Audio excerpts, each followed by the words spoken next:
Before Caroline Ingalls became the mother in the Little House books, she was a 5-year-old in Wisconsin whose father would never come home.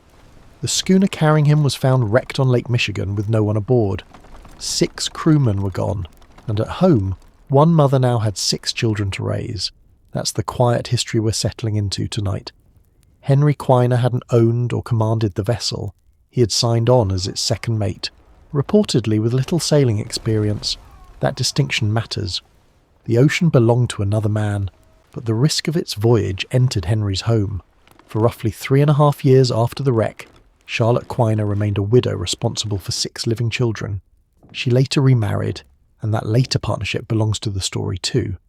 It does not erase the years she first carried them forward. If these quiet histories make good company, subscribe only if you genuinely enjoy what I do here, and tell me in the comments where you are listening from tonight and what time it is there. Our 3 small books are waiting at prairiesecrets.com. On a television, scan the QR code on your screen. On a phone, the links are in the description and pinned comment. Thank you for being here. If sleep finds you in the middle, let it. I'll keep watch. The ship was called the Ocean, though there was nothing ocean-sized about her. She was a small wooden schooner built in Michigan, 55 feet long and 17 feet wide, with 1 deck and 2 masts.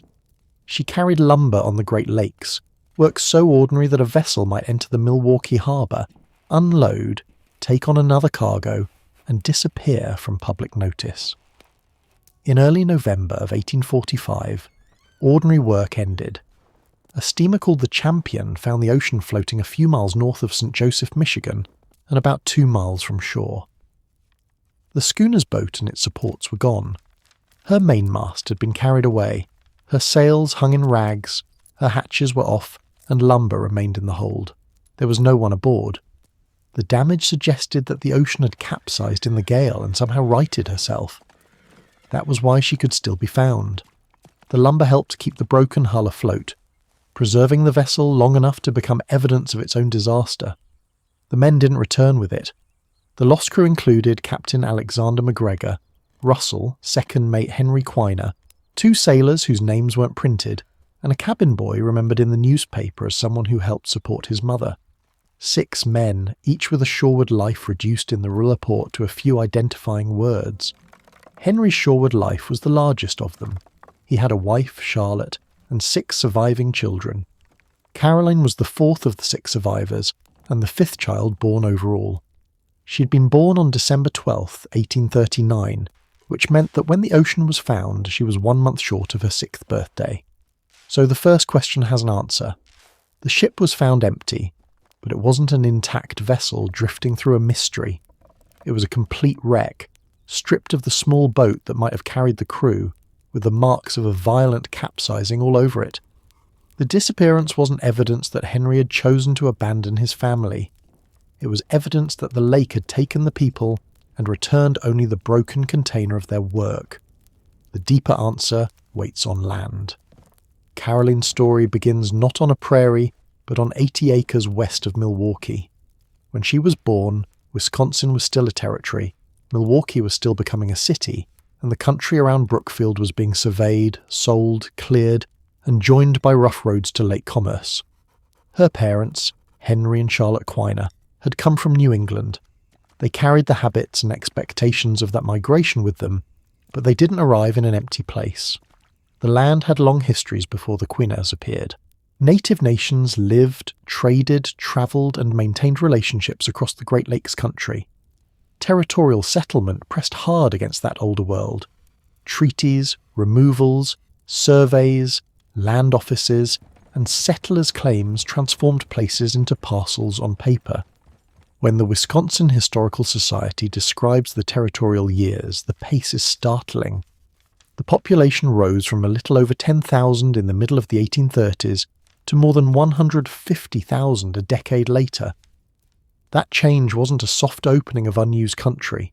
It was a political and human takeover, followed by farms, roads, town governments, mills, stores, and churches. The Quiners were part of that New England movement west. They were also one household trying to turn a legal description into food, shelter, and a future. Henry and Charlotte purchased 80 acres near what is now Brookfield in November of 1839. Caroline arrived just over a month later. A historical marker now places her birth near the intersection of Brookfield and Davidson roads, a modern crossing laid over the edge of a young family's farm. The family wasn't new when Caroline appeared. Charlotte had already given birth several times. One daughter, Martha Morse, had died in childhood. The children who survived were Joseph, Henry, Martha Jane, Caroline Eliza, and Thomas. The names matter because 6 children can otherwise become a smooth phrase, easy to say and hard to feel. Joseph was the oldest surviving boy. Henry followed him. Martha Jane came next. Caroline was born in 1839. Eliza arrived in 1842 and Thomas in 1844. At the time of the shipwreck, the oldest surviving child was still only about 11. The youngest was an infant. 6 children didn't mean 6 identical needs. It meant older children capable of carrying water or watching a younger one. Children still needing instruction. A small girl at Caroline's age, a younger sister, and a little boy who couldn't be treated as another pair of working hands. It meant that a mother's labour changed hour by hour depending on which child was hungry, ill, wet, tired, useful, or underfoot. The papers don't place us inside a November evening in the Quiner home. We should be grateful for that limit. It keeps us from placing invented tears on Charlotte's face or invented words in Caroline's mouth. What the evidence gives us is more durable. It gives us 6 names. It gives us land records. It gives us a vessel report. And then it gives us Charlotte moving the family, buying land, remarrying, and raising children who became teachers, farmers, spouses, correspondents, and members of a remarkably connected extended family. The order is important. Charlotte didn't wait to become interesting until she married again.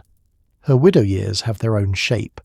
So do the choices she made before Frederick Holbrook joined the household. We also need to resist the easiest version of Caroline's childhood. It's tempting to draw a straight line from one shipwreck to every quality later admired in Ma Ingalls.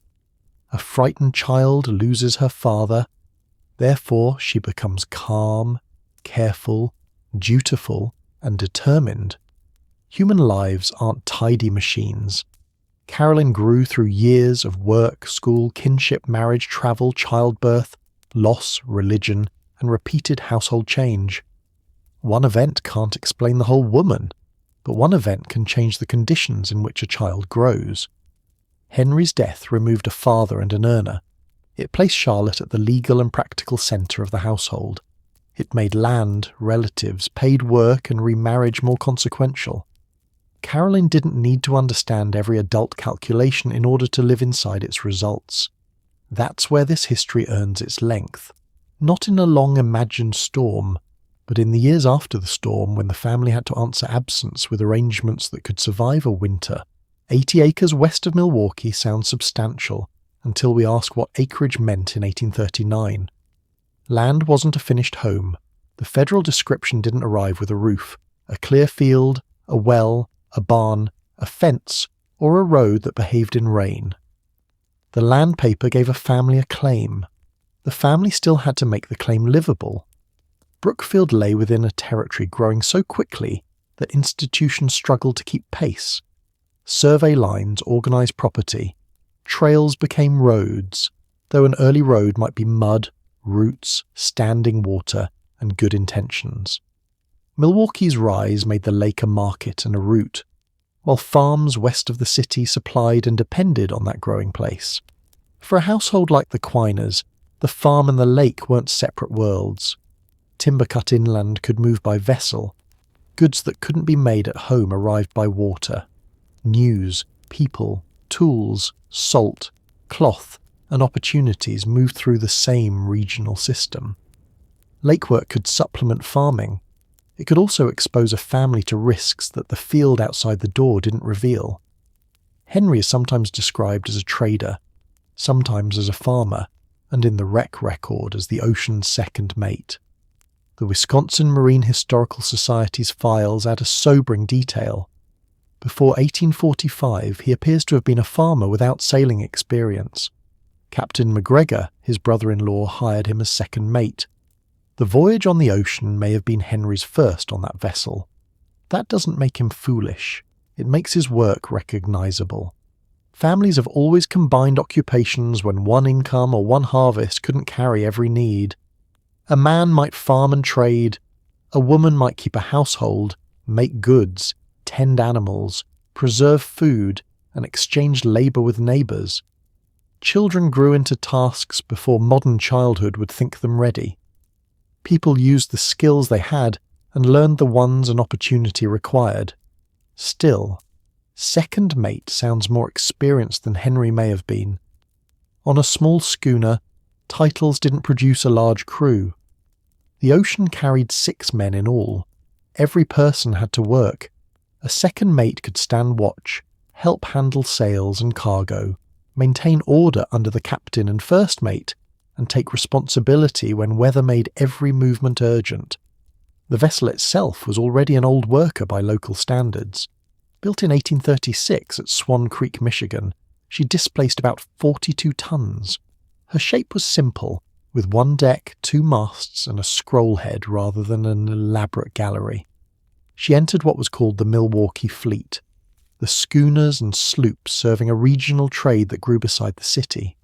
Schooners suited the lakes because wind cost less than fuel. Their fore and aft sails could be managed by relatively small crews. They carried bulk cargo through a country where overland transport was slow and expensive. National Park Service maritime history makes the economic reason plain. Roads in the 1840s could be so poor that moving freight a few hundred miles over land cost more than sending it across an ocean route. Water joined places that maps made look far apart. It also concentrated danger. A road could mire a wagon. A lake gale could erase a crew. The ocean had already demonstrated both durability and warning. In December of 1841, she had been driven ashore at Chicago. Then, in March of 1844, her captain intentionally ran her ashore north of St. Joseph after a snow squall weighted the bow with ice and made the vessel unmanageable. That earlier incident is easy to confuse with the final wreck. The dates sit close together. The location is similar. A later family account might remember 1844 because that was when the vessel first became a wreck on the St. Joseph shore. A newspaper reportedly judged her not worth saving. She was saved. That decision returned the ocean to commerce. By the summer of 1845, she belonged to George Dousman. Alexander McGregor had become captain, and Henry Quiner came aboard as second mate. A repaired vessel, a small crew, a load of lumber, and November weather made the final combination. There's a strange humility in old vessel records. A ship that held an entire horizon for the people aboard may occupy only a few lines in a modern database, listing name, type, year built, tonnage, cargo, place of loss, and lives lost. The columns make comparison possible, but they shrink experience. So it helps to translate the ocean back into scale. At 55 feet, the schooner was shorter than many modern houses are wide across the front and drive. 17 feet across gave 6 men a narrow moving workplace filled with rope, spars, sails, cargo openings, tools, and the constant need to keep weight balanced. Lumber in the hold gave the hull a cargo that could help it float after disaster, but that same cargo had to be loaded, secured, and carried through weather. The men didn't have electronic forecasts, engines powerful enough to ignore the wind, radios, or a rescue service, waiting for a distress call. They had observation, experience, rigging, canvas, anchors, a boat, and whatever warning the sky and lake offered. None of this tells us what happened minute by minute on the last voyage. The physical damage offers a likely sequence, not a witness scene. The ocean appeared to have capsized and righted herself. Her boat and davits were gone, her mast was down, her sails and hatches had been torn apart. 4 bodies later came ashore near St. Joseph and were believed to be members of the crew. That's enough. We don't need to climb aboard with invented commands and heroic last words. The wreck is powerful precisely because the last human actions are unavailable. A complete vessel report can still contain a blank where 6 lives ended. By late 1844, the Quiner household had reached the form that would shape everything to come. Thomas, the youngest surviving child, had been born. Caroline was nearly 5. Charlotte was managing a home filled with children whose ages ran from infancy to early adolescence. The work of such a household didn't pause while an adult sought additional income. Fires needed tending. Food required planning long before it appeared on a plate. Water travelled by bucket. Clothing required repeated repair. Soap, candles, bedding, dairy work, garden work, poultry, and cleaning belonged to systems of labour rather than occasional chores. We shouldn't assume that Charlotte performed every task alone while Henry was alive. Older children worked. Neighbours exchanged help. Men and women crossed formal categories when need demanded it. Yet the household's continuity depended heavily on work later dismissed as keeping house, a phrase much too small for what it contained. Keeping house meant protecting food from spoilage and vermin. It meant knowing how long flour would last, which garment could be cut down for a smaller child, whether a sick child could be watched while another task continued, and how much daylight remained. It meant maintaining the place from which fieldwork, trade, schooling and travel were possible. For a modern listener, the danger is to turn all this into a soft scene of candles and bread. Firelight can be beautiful. It can also be smoke, soot, ash, burns, and a daily fuel requirement. A loaf can smell comforting while representing grain that had to be grown, purchased, milled, mixed, raised, baked, and guarded from waste. Charlotte's life wasn't a tidy domestic picture. Her labour held 8 lives together before Henry died, and 7 after he was gone. The 6 children also formed relationships that outlasted childhood.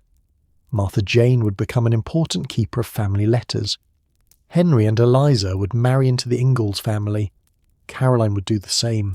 The siblings would move, settle near one another, write, and create overlapping networks of Quiners, Ingalls, Carpenters, and Holbrooks. At the moment of the shipwreck, none of that future existed.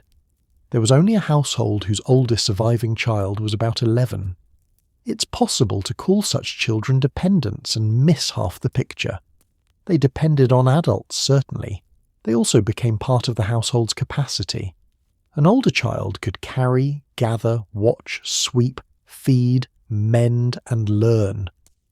That labour shouldn't be romanticised. Childhood work could be exhausting and dangerous, but ignoring it would also make Charlotte's rebuilding look like a solitary performance. She was the adult centre of a family system, not the only moving person inside it.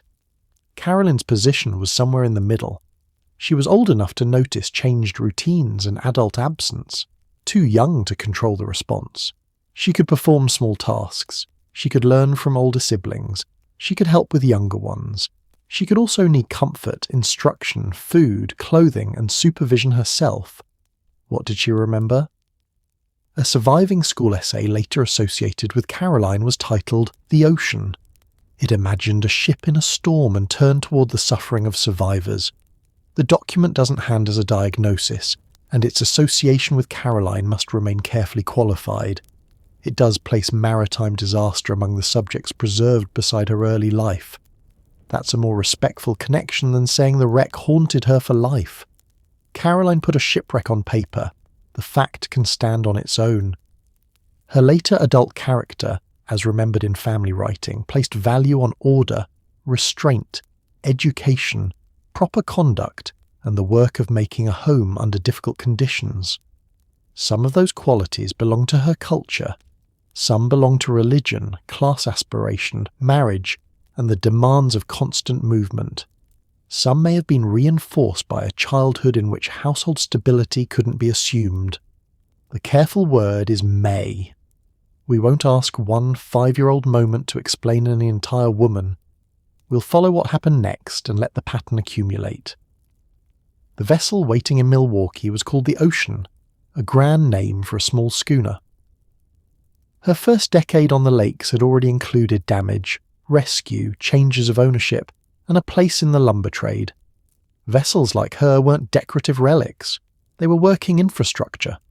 Great Lakes commerce was expanding with settlement. Schooners carried grain, lumber, and other bulk goods more efficiently than many overland routes could manage. Milwaukee and Chicago grew in part because water joined their markets to forests, farms, eastern ports, and the chain of lakes beyond them. The lumber inside the ocean on her final voyage belonged to that growth. Settlers needed buildings. Towns needed boards. Warehouses, docks, barns, shops, bridges and houses translated forest into property and commerce. A small cargo vessel could participate in a regional transformation without ever becoming famous. The same growth that created work also rewarded sailing late in the season. November on Lake Michigan sits near the edge of navigation for wooden sailing vessels. Cold fronts can move hard across open water.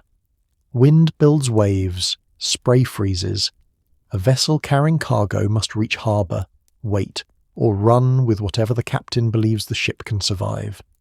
We know the ocean had faced an ice-heavy snow squall the year before. We know she'd been run ashore rather than kept in open water. We know someone salvaged her and returned her to service. Salvage was ordinary economics. A wooden hull represented materials and labour. Owners didn't discard a vessel because a newspaper called her worthless if repairs could make her earn again. The judgment balanced recovery cost, another season's return, repairable damage, and acceptable risk. The men who stepped aboard lived inside other people's calculations as well as their own. George Dooseman owned the ocean. MacGregor commanded her. Henry accepted work as second mate. The two unnamed sailors and the cabin boy filled out the crew. Each had a reason to be there, though the newspaper preserves only fragments. MacGregor was married and had a child. First mate Russell was also described as married with a child. Henry had Charlotte and 6 children. The cabin boy supported his mother. The two sailors vanish even more completely without printed names or families. That list changes the wreck from one family's private catastrophe into a Milwaukee loss. Several households waited. Several streams of income stopped. Several people entered winter with a place at home suddenly empty. The newspaper's treatment of the cabin boy is especially revealing. His age isn't securely preserved in the report available to us. His name is absent. What survived was his duty to his mother. 19th century readers understood that detail at once. A young person's earnings could help hold a household together. The article gave Henry's family size for the same reason. 6 children measured consequence. The phrase still measures the consequence. 6 children, 1 mother. But it has to lead somewhere more honest than instant inspiration. Charlotte didn't transform loss into triumph in one clean movement. She lived through time. There was a first week, a first winter, a census appearance, a land purchase, a second marriage, a blended farm, children's schooling, and eventually children leaving into households of their own. History often compresses those years into one sentence. Her mother remarried. The grammar makes Frederick Holbrook the solution, and Charlotte the person who waited to receive it. The land record tells a different story. Before that marriage, Charlotte purchased 40 acres in her own name. That paper will become the central object of our story. First, the ocean has to make her final passage. In 1845, Henry stepped into a job that placed him below the captain and first mate, and above the remaining hands in the vessel's small hierarchy. He was a beginner in lake work if the Marine Society's files are correct. His brother-in-law commanded the schooner. Kinship and employment met on the deck. There's no shame in beginning late. Frontier households demanded improvisation. A farmer didn't have the modern luxury of presenting one fixed occupation for life. Markets changed. Land demanded cash. A poor harvest, a new child, a debt, or an offered voyage could change the calculation. Henry had traded as well as farmed in later family accounts. Trade in the Wisconsin country ran through relationships that included native communities, settlers, merchants, and lake ports. claims that specific native friends fed the Quiner family after Henry's death appear in later retellings, but the documentation beneath those scenes is uncertain. The wider fact is secure. The Quiners lived in a place where native and settler economies met, while settler expansion steadily took land and power from native peoples. That context matters because self-sufficient pioneer family is usually a story told after the help has been edited out. No farm made its own iron tools, legal title, salt supply, market or road. No schooner made its own harbour. Families depended on neighbours, merchants, public offices, kin, and people whose presence was later minimised. Henry's move into late work was another form of dependence. He needed a captain willing to hire him. The vessel needed owners, cargo, docks, and customers. Charlotte's household needed whatever wages or profit Henry hoped to bring back. What exactly did he expect from the voyage? No account says. We can't assign him a promise to the children, a sum of money, or a plan spoken at the door. We can say that a man with 6 children accepted work on a lumber schooner late in the season. The practical meaning is enough. On board, rank didn't protect anyone from water. A capsize turns deck into wall and loose equipment into weapons. Hatches come free. Sails tear. Masts carry enormous force as rigging strains. The small boat, meant to be the way off a doomed vessel, can be destroyed or swept away in the same event that makes it necessary. The ocean's later condition suggests that violence. Her mainmast was carried away. Her boat and davits were gone. Her hatches were off. Her sails were torn. If the hull rolled and returned upright, the men may have been thrown into the lake, may have tried to use the boat, or may have been taken by breaking gear and water. Those are possibilities, not scenes. 4 bodies eventually came ashore near St. Joseph and were believed to belong to the crew. The lake didn't even return all 6 in a way the record identifies. The ocean herself joined a list of unfound wrecks. After the champion's discovery in the newspaper reports, her final disposition is uncertain. This creates an odd reversal. The vessel was found and then lost to history. The crew was lost, yet fragments of their family lives remain. Henry survives in land records, vital records, his children's names, and the immense cultural afterlife of a granddaughter not yet born. Charlotte survives because of what she did after he vanished. Caroline survives as both a historical person and the woman readers know as Ma. The ship is the least remembered member of the story, though her name supplies the most dramatic image. On a small schooner, everyday work had its own rhythm. Watches divided time. Sail had to be adjusted to wind.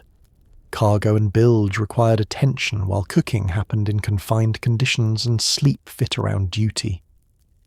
A November voyage brought cold that entered wet clothing and stiffened hands. We don't know which ordinary tasks Henry mastered before the gale. We do know that the vessel had reached the point where the crew couldn't save themselves, or at least couldn't return to tell how they tried. The absence of testimony places responsibility on the narrator. It's easy to exploit silence. Put a shout here, a final glance there, a remembered child in Henry's mind. The result would sound cinematic and tell us nothing true. The documented objects carry enough emotion. They include a missing boat, empty davits, a torn sail, lumber still in the hold, and 6 people absent. A newspaper names 3 men, leaves 2 sailors without names, and remembers 1 boy through his obligation to his mother. Then comes the arithmetic on shore, with 1 widow and 6 surviving children. Early November brought the ocean into the last part of her working year. The precise day of the disaster and discovery doesn't align across every compilation. The Marine Society's reconstruction places the champion's discovery soon after a gale. A later shipwreck list uses a different date. What remains firm is the sequence: violent weather, a shattered schooner, and no crew aboard. The difference of a few days doesn't change the family outcome. It does change how confidently we should stage a calendar. so we'll stay with early November 1845 and the physical report that the sources share. The storm struck the eastern side of Lake Michigan near St. Joseph. A westward shore can receive the full force of wind-driven water crossing the lake. Vessels sought harbour or room to manoeuvre. A small schooner already once run ashore in that neighbourhood faced conditions that had defeated her before. The earlier accident in 1844 adds a cruel familiarity. North of St. Joseph, ice had made the ocean unsafe. Her captain drove her ashore and saved the people aboard. The final year returned the vessel to nearly the same stretch of coast and produced the opposite result. This time the hull stayed afloat and the people disappeared. MacGregor's exact decisions are unknown. So is the sequence by which the mast, boat, davits, sails and hatches were lost. The damage is the surviving sentence. The vessel had been rolled hard enough to become a wreck. If you have ever watched a calm lake turn under wind, you know how quickly the surface can lose its familiar scale. Lake Michigan isn't an inland pond magnified. It creates weather, distance, waves, currents, and cold capable of defeating large modern ships. In the 1840s, charts, harbour lights, forecasts, hull construction, and rescue systems were far less developed. The men still sailed because the lake was a road. It moved cargo more effectively than the land routes around it. Risk didn't make the work optional to the economy. It made risk part of the price. Late-season sailing carried another pressure. A vessel laid up for winter didn't earn. Owners and crews needed voyages while navigation remained possible. We can't say that anyone pushed the ocean beyond a known limit. We can say that commercial need and seasonal danger occupied the same calendar. The cargo was lumber said to be worth about $1,000. That was a significant amount, but it isn't the number the newspaper wanted readers to remember. The report turned to the crew. Captain MacGregor, with a wife and child. Russell, with a wife and child. Henry Quiner, with a wife and 6 children. The cabin boy helping his mother. 2 sailors unnamed. Newspapers built emotional meaning by counting dependents. They understood that a maritime death travelled inland. A wreck didn't end at the shore. It entered rent, food, debt, childcare, and the future labour of the people left behind. In Charlotte's case, it entered land. Before we leave the lake, there's one contemporary detail worth holding. Just before sailing, Captain MacGregor had visited the Milwaukee Gazette office. According to the paper, he joked about the exciting life of a sailor compared with the monotony of a printer. After his death, the writer remembered his laugh and voice. The newspaper's contemporary title used the spelling Milwaukee Daily Gazette. Its run from late October of 1845 into the following February survives in Wisconsin Historical Society holdings.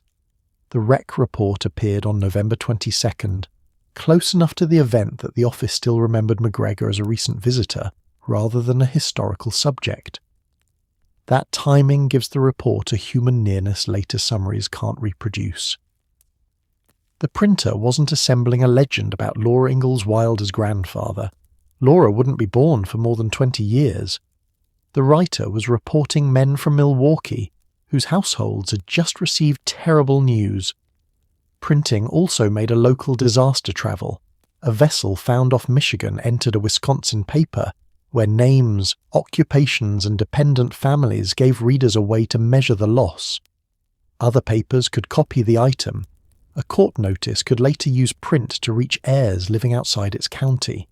Ink joined places almost as water did, though more slowly and with its own errors. There's a gentle irony in MacGregor's joke. He preferred the exciting uncertainty of sailing to the printer's repetitive work. The monotonous printer remained safely on land and preserved the captain's laugh after the lake silenced it. We shouldn't press that irony into a warning MacGregor failed to understand. Sailors knew their work was dangerous. Printers knew offices had their own drudgery. The exchange mattered because both men were alive inside it, comparing jobs on an ordinary day. The surviving issue also reminds us how historical memory depends on institutions that keep unglamorous things. A bound newspaper run, a marine subject file, a deed receipt, and a box of family letters aren't dramatic until one question brings them together. Then the printer's routine becomes the route by which a voice reaches us. MacGregor's voice doesn't reveal Henry's. It doesn't tell us what the second mate expected from his first trip aboard the Ocean. It does restore the social world around the departure. Men visited offices, teased acquaintances, handled cargo, and expected to come back. We won't repeat the full quotation. Its value lies in the ordinary encounter. MacGregor was alive, social, and confident enough to tease a newspaper man. The report wasn't written about an abstract casualty. Someone at the Gazette had heard him laugh. That small memory also warns against foreshadowing every moment. People don't live as though a historian has placed a dark cloud over the page. MacGregor spoke as a working captain. Henry took a new job. The crew loaded or received lumber. The Ocean sailed. The gale supplied its own ending. In early November, the steamer Champion came upon a vessel that should have been under command and found no command left. Steam and sail shared the lakes in this period. The Champion could move under engine power while the Ocean depended on wind. One working vessel encountered another reduced to drift and damage.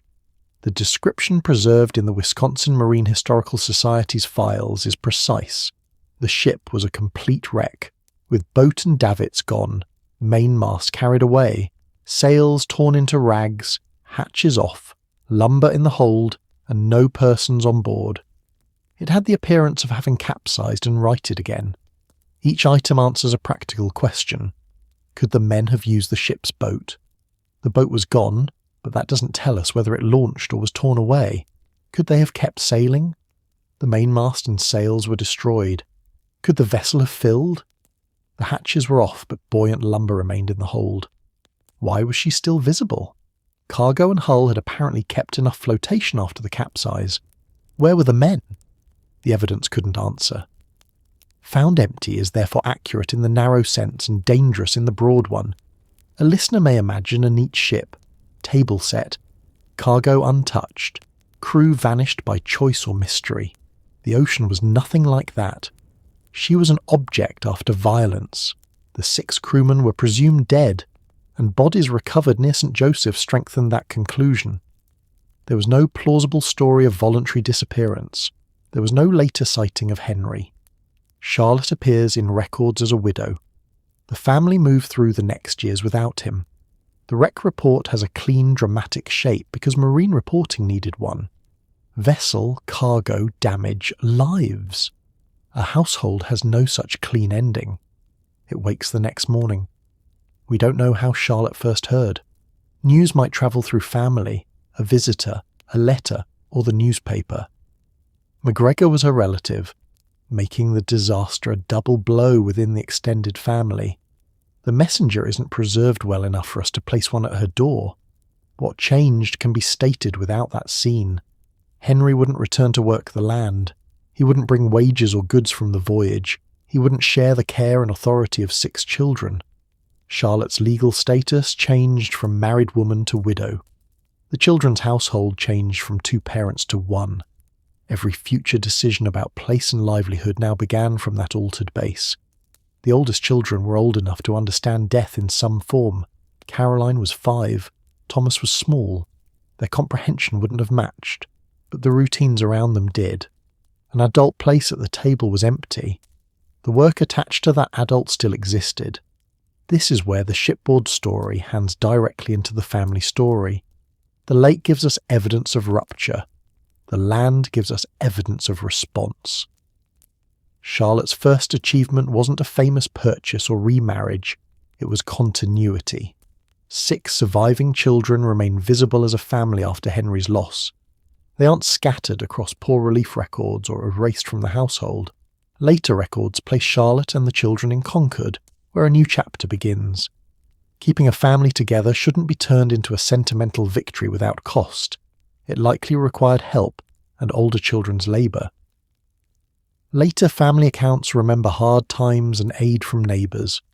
Some add specific stories involving native friends, though those details need stronger documentation before being treated as certain. The cautious version is still meaningful. A widow with 6 young children in territorial Wisconsin didn't operate outside community.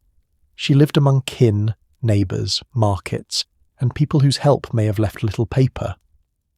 The next official marks of her life are a census and a land purchase, not a diary of daily exchanges. Paper favours property. It records the acre more readily than the borrowed kettle, the watched child, or the meal carried over a boundary. That bias shapes what we can say. It also makes Charlotte's land purchase unusually powerful. A little over 2 years after the ocean's loss, the federal record names her as buyer. The empty deck is the image that brings us here. The land paper is the object that will carry us forward. The news from Lake Michigan left Charlotte with no simple next step. A death certificate doesn't light a fire, feed a child, or settle whether a family can remain where it has been living. In Charlotte's case, even the idea of a widow inheriting the family farm needs repair. Henry and Charlotte had purchased the Brookfield tract before Caroline's birth, but deed research indicates that Henry sold those original 80 acres in 1842. The family appears to have remained in the area afterward, perhaps as tenants. That means the shipwreck didn't leave Charlotte holding a clear 80-acre asset that she could simply continue to work. The household had land around it, but the ownership beneath that life had already changed. This distinction is exactly the kind that later family history tends to smooth away. They had a farm becomes they owned a farm. They lived near Brookfield becomes the widow inherited the homestead. The paper doesn't support that comforting sequence. Charlotte faced winter with 6 children under 12 and without a securely documented farm of her own. Her daughter, Martha Jane, later answered questions about those years. She remembered hardship in the plainest household terms. Flour ran out. The family ate cornmeal mixed with water. Clothing couldn't be replaced as children grew. She also remembered provisions coming from indigenous neighbours. These recollections were written many decades later, when the children of 1845 were elderly people looking back across a long life. Memory can compress several hungry seasons into one. It can move an incident from Brookfield to Concord, or join separate hardships together. So Martha's recollection should be heard as family testimony, not used as a minute-by-minute diary. Its practical centre is credible. The loss of Henry's work reduced a large household's resources. Food and clothing became difficult, while help crossed household boundaries. The indigenous assistance deserves care. Later popular versions sometimes turn it into a picturesque rescue, with unnamed native visitors appearing from the woods just as the last meal disappears. That staging may feel generous, but it uses native people as convenient figures in a settler family's moral story. Martha's remembered point is enough. People from the native community brought provisions when the family needed them. Their names and nation aren't secure in the available account. The aid also unsettles the old myth of pioneer self-sufficiency. The Quiners were settlers benefiting from a land system created through native dispossession. At a moment of need, Martha remembered native neighbours helping them survive. Those truths sit beside one another. History becomes more honest when it refuses to discard either one. Neighbours of European descent likely mattered too, though the surviving details are thin. Charlotte had kin connections in the region. McGregor was family. Settlements formed webs of exchanged work because no household could maintain every skill, tool, and reserve alone. A neighbour might help with harvest, animal care, transport, a birth, illness, or a legal errand. An older child might stay with another household temporarily. Goods could be lent and repaid in labour. None of that creates a romantic community where hardship disappears. It creates a network in which hardship can be distributed just enough for a family to continue. Charlotte remained the person carrying primary responsibility. Help didn't remove the nightly count of 6 children. It didn't decide where they would live or how a new household could earn. It didn't turn a widow into a passive recipient. settle back into early November of 1845 in Brookfield country west of Milwaukee, and Henry is gone.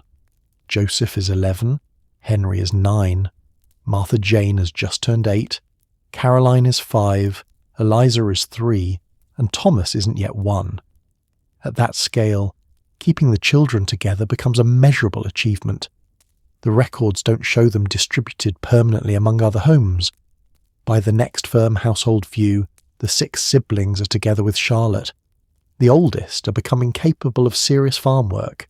The youngest are reaching school age. The family has moved toward Concord, and Charlotte has done something remarkably concrete. She has paid for land. Before the land receipt, another public notice placed Charlotte and the children inside the legal aftermath of Henry's death. In September of 1847, a Wayne County newspaper in Indiana printed a circuit court notice naming Charlotte W. Quiner and several of Henry's children as non-resident heirs of Henry N. Quiner, deceased. The surviving digital text is difficult to read, and the notice doesn't explain the shipwreck. Its value is different. Less than 2 years after the ocean, a court proceeding recognised a widow and children living beyond the local jurisdiction as people with a legal interest attached to Henry's name. Death entered the newspaper twice. The first time, it was maritime news. A wreck, a cargo, a missing crew, and the families who depended on them. The second time, it was law, heirs, residents, notice, and a case moving through court. Neither form describes grief. Both show consequence. The legal paper also corrects a small but persistent naming problem. Henry's middle initial appears securely as N. Later sources expand it as Newton or Newcomb. The records don't resolve the expansion cleanly enough for confidence. Calling him Henry N. Quiner respects what the contemporary trail actually preserves. Names become surprisingly unstable after a person dies. Census takers spell by ear. Clerks copy from other clerks. Families repeat a middle name until one version feels traditional. A shipwreck list may modernise a name while a land index preserves only an initial. For Henry's children, accuracy mattered in a practical way. An heir had to be identified. A future researcher also needs to know whether the farmer in a land record, the second mate in a marine file, and the deceased man in a court notice are the same person. They are. The Brookfield Land Patent Index gives Henry N. Quiner. The Maritime Subject File gives Henry N. Quiner. The court notice gives Henry N. Quiner, deceased. Charlotte and the children join those records into one life. This isn't merely a genealogist's satisfaction. It reveals the different systems a household moved through, including the land office, vessel ownership, newspaper, court, census, school district, and marriage record. Charlotte's rebuilding required her to interact with several of them while caring for 6 children. She didn't need a modern legal education, but she did need names, payments, witnesses, dates, and the ability to act when an office demanded action. Paperwork is rarely included in romantic pioneer history because it doesn't glow beside a fireplace, yet property and inheritance depend on it. A family can perform heroic physical labour and still lose land if title, taxes, debt, or court notice go unanswered. The Quiners had already learned that occupancy and ownership were different. They remained in the Brookfield area after the original tract changed hands. Charlotte's next purchase placed her name directly in the surviving transaction. The movement from heir notice to land receipt isn't proof that one funded the other. The court matter may have involved property or claims outside Wisconsin, but the available notice doesn't give enough detail to connect money to Charlotte's $50. What it proves is that she was handling a legal identity as widow and mother while planning a new material base. The 6 children appear in public paperwork as heirs before they appear together in the later Holbrook census. Their father had left no planned inheritance story that we can follow neatly. The vessel job wasn't a great fortune lost at sea. The family still had to convert whatever rights, help, skill and money remained into daily continuity. A court notice could travel farther than the family. Printed in Indiana, it called for people living elsewhere to recognise a deadline or claim. The law used newspapers to reach absent parties in an age before instant communication. That fact returns us to the importance of literacy. Charlotte had to understand or obtain help understanding documents. Her children would grow into a world where a contract, deed, mortgage, tax notice or letter could change the household. Caroline's later teaching contract belongs to the same paper world. $10 a month and board didn't exist as a friendly understanding alone. It was written. The school district and young teacher entered obligations that could be remembered because the paper survived. The warmth of family history often lives in objects made by hand, perhaps a quilt, a dress, a wooden tool, or a Bible. The Quiner story asks us to add documents to that list. There's an initial in a land index, a widow named in a court notice, a $50 receipt, a school attendance mark, a teacher's contract, and a letter to a sister. These objects don't replace the lost house scenes. They keep the story from needing invented ones. The court notice also gives Charlotte a public existence during the years most often reduced to poverty. She wasn't only the mother inside Martha's later memory of cornmeal, she was a legal person receiving notice as an heir's representative and preparing to purchase land.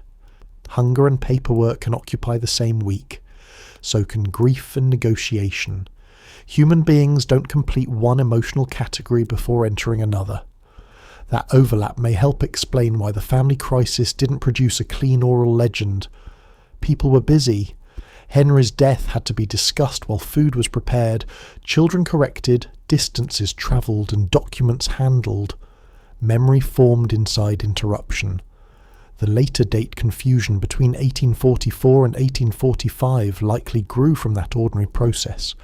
The ocean had suffered a real wreck in both years. One ended in salvage. One ended with 6 missing men. Children hearing the story decades later could inherit both the vessel and the wrong year. The legal notice helps anchor the aftermath. By September of 1847, Henry is deceased in a contemporary public record. The land receipt anchors the next turn in February of 1848. Between those papers lie the years we understand mainly through Martha's recollection and the fact that the children stayed together. Public records form the posts. Family memory stretches a line between them. We can follow the line without pretending it's a wall. Before that paper, however, came the daily management of scarcity. Martha's cornmeal memory isn't important because cornmeal is quaint. It's important because it shows substitution. When flour disappeared, the household used what remained. When clothing couldn't be replaced, garments had to last, be altered, or be passed down. The domestic response to loss was a sequence of small decisions made before any 40-acre answer arrived. Those decisions rarely enter public records. A deed survives because the government and market cared who owned land. A meal survives only when someone remembers it. Women's labour often sits in that gap. We can see the result without seeing each action. The 6 children survived, moved, attended school, and entered work and marriage. That outcome wasn't inevitable, and it wasn't produced by a slogan about strength. It came from accumulated actions, some Charlotte's, some the children's, some the community's, and some belonging to people whose names the record failed to keep. What did Caroline do in these first years? No schedule survives. She was old enough for household tasks and care of the younger children, but any exact assignment would be guesswork. We can place a 5-year-old within the needs of the family without pretending to watch her. She likely learned through proximity. A child in such a home saw food measured, clothing repaired, older siblings put to work, and adults discuss where the family could live. She may not have known the price of land or the rules of a transaction. She knew when rooms, roads, neighbours and routines changed. The result wasn't only deprivation.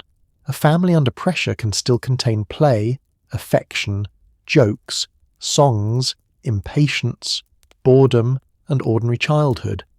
We shouldn't turn every day after Henry's death into darkness. That would be another kind of invention.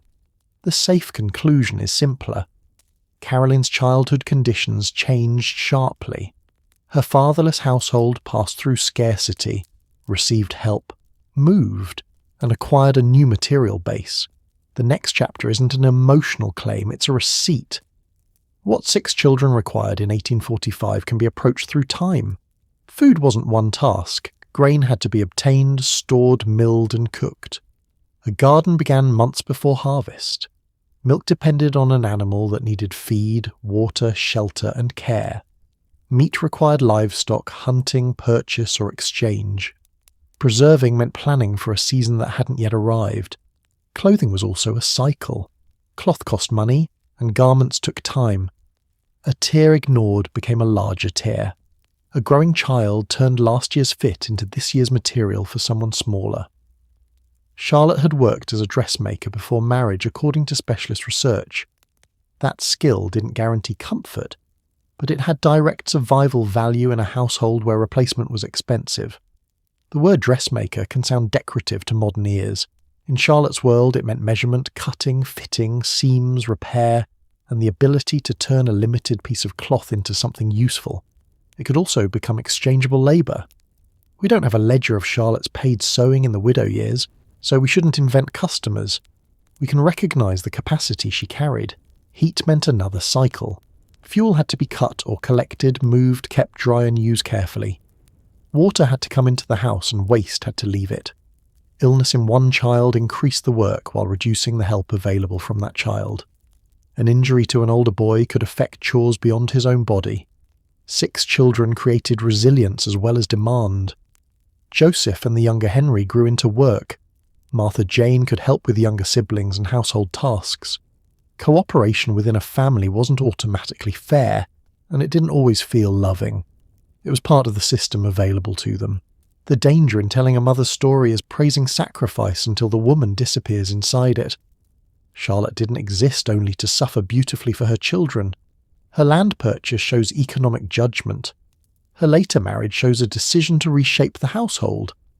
Her move shows willingness to leave one arrangement for another. Agency under constraint isn't the same as limitless choice. She could choose among the paths she could reach.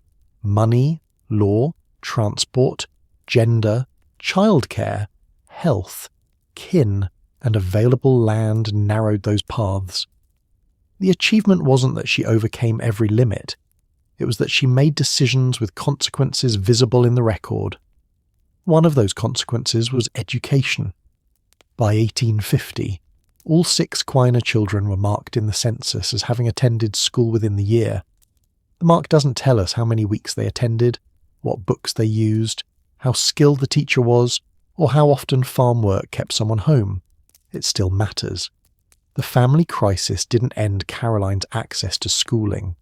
That continuity becomes more important later, when Caroline herself becomes a teacher. Education could turn learning into paid work. For a young woman, that connection between household discipline, literacy and wages widened the future. Charlotte may also have been remembered in family tradition as a teacher, though independent proof remains uncertain. Her documented dressmaking is firmer. Either way, her daughters grew in a household that treated practical skill as necessary, and schooling as worth maintaining. When flour, cloth, firewood and lessons compete for time, maintaining school attendance isn't an abstract value. Someone organises the work around it. By 1848, Charlotte had moved, or was in the process of moving, the family to Concord Township in Jefferson County. Sources disagree over whether the physical move occurred in 1847 or closer to the land purchased the following year. The uncertainty is useful. It keeps the move from becoming a false wagon scene with a known departure morning. We can say that the family left the Brookfield arrangement in the late 1840s and made a new base near Concord. That wasn't an enormous geographic migration.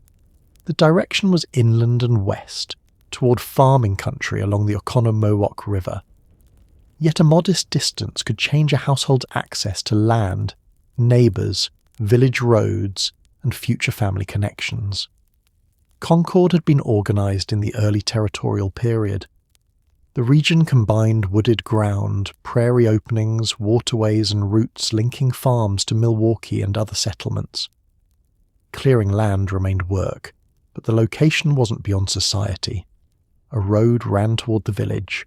Schools and churches developed with the population. Sawmills and stores turned settlement into a local economy. Charlotte's move is sometimes described as leaving one wilderness for another. That language hides too much. Both places were connected to territorial government, land markets, native history, and expanding settler communities. The move was from one economic arrangement to a new one. It also brought the family toward people who would shape Caroline's adult life. The Ingalls family later settled nearby. 3 Quiner siblings would marry 3 Ingalls siblings. Kinship would become geography, and geography would become another form of security. For now, Charlotte arrived as a widow with 6 children and a need for land she could control. 40 acres couldn't feed a family because a narrator says the number slowly. The parcel needed usable soil, water, access, shelter, boundaries, and labour. If wooded, it needed clearing. If wet, it needed drainage or careful use. If crops were planted, seed and tools had to come from somewhere. Property taxes and title questions could turn ownership into another source of pressure. The value of the parcel wasn't that it solved everything. Its value was that Charlotte chose a base around which labour and help could organise. On February 7th, 1848, Charlotte Quiner paid $50 for 40 acres in Concord Township. The legal description placed it in the southeast quarter of the southeast quarter of Section 11, Township 7 North, Range 16 East. That language is intentionally impersonal. Survey coordinates turn ground into a transferable object. They don't mention 6 children, a shipwreck, a river bend, a muddy approach, or the amount of work waiting on the parcel. The surviving evidence appears through a duplicate receipt filed later in Jefferson County and studied by specialist researchers.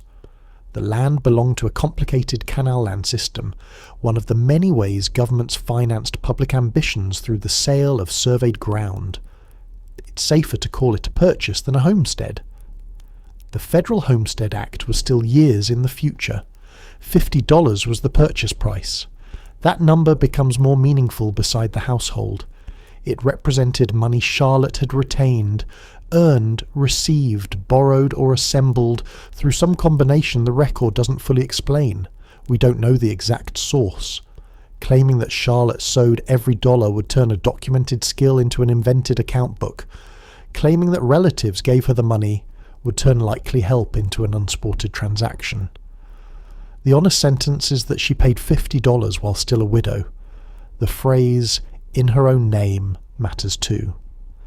Charlotte appears as purchaser. That doesn't mean territorial law had suddenly made women's economic lives simple. A widow could act in property matters in ways a married woman's legal position often restricted. Charlotte's widowhood was a wound and, in narrow legal terms, a status in which she could sign for herself. We shouldn't celebrate the loss for creating independence. Henry's death didn't liberate her, it burdened her. But the land paper shows that she didn't remain frozen inside that burden. February in Wisconsin isn't planting season. Snow and frozen ground may cover the boundaries. A purchase made in winter is a plan directed at spring and years beyond it. The document moved before the soil could. The parcel lay near the Oconomowoc River, with a road running toward the village of Concord. Water and road made the land more than an isolated square. The river affected soil and access. The road joined the household to church, school, store, mill, neighbours, and later the nearby Ingalls farm. A square 40-acre description measures a quarter mile on each side. Walk the boundary, and the number becomes effort. Clear a portion, and it becomes crops. Leave woodland, and it becomes fuel, fencing, building material, shade, and future labour. 40 acres was smaller than the original Brookfield purchase, but it was Charlotte's new foundation. The family didn't need grandeur. It needed a workable place. By now, the story has turned inland. The ocean's empty deck appeared to be its most important physical space. 3 years later, a land receipt created another. One space recorded absence, the other recorded a decision. The ship had belonged to George Dooseman and operated under MacGregor. Henry served on it briefly. Charlotte's receipt named Charlotte. That contrast shouldn't be pushed into a competition between husband and wife. It reveals the economic forms through which each life becomes visible. Henry enters the maritime archive because a vessel was lost. Charlotte enters the land archive because she bought ground. One record closes, the other opens. The children enter neither record by name at that moment, though the purchase was made inside their needs. Their presence explains why 40 acres mattered. Joseph was approaching 14, Henry was 12, Martha Jane was 10, Caroline was 8, Eliza was 5, and Thomas was 3. The household now contained real labour capacity, but also schooling, clothing and food needs that would grow before the children established homes of their own. An adolescent boy listed as farmer in the next census wasn't playing at adulthood. Joseph's work contributed to the household economy. So did tasks performed by his siblings, even when the census didn't name those occupations. Charlotte's land purchase changed their relationship to the future. Rent or permission could end. Ownership created more control, though taxes, title, weather and labour still threatened it. Improvements made on owned land could stay with the family or raise a later sale price. Trees felled, fences built and soil worked could accumulate rather than vanish with the landlord's decision. This is why property mattered so strongly in frontier family stories. The meaning wasn't simply pride, it was the hope that labour would attach to something the household could keep. Wisconsin became a state on May 29, 1848, only a few months after Charlotte's purchase. The family's paper moved from territorial context into a new state government. Statehood didn't change breakfast in the Quiner home that morning. It did alter courts, representation, offices, taxation, roads, schools, and the public world around the farm. The timing places Charlotte's decision at the end of one era and the beginning of another. She had married in Connecticut, travelled through Ohio and Indiana, given birth in a fast-growing territory, lost her husband to late commerce, and purchased land just before Wisconsin entered the Union. Caroline's childhood therefore crossed political change as well as family change. She was born a territorial child and grew toward adulthood in a state filling rapidly with migrants. The population growth created markets and pressure. Land values shifted. Wheat became a major cash crop in the following decade. Mills, roads, and rail connections expanded. Immigrants arrived from different parts of Europe as well as from older American states. The old Yankee migration of the Quiners didn't remain the only settler culture around them. German, Norwegian, Irish, and other communities altered language, religion, food, trade, and neighbourhood life. Concord itself developed churches and schools across these groups.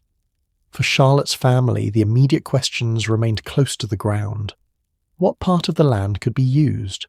What shelter stood there or could be made? How would 6 children divide work and school?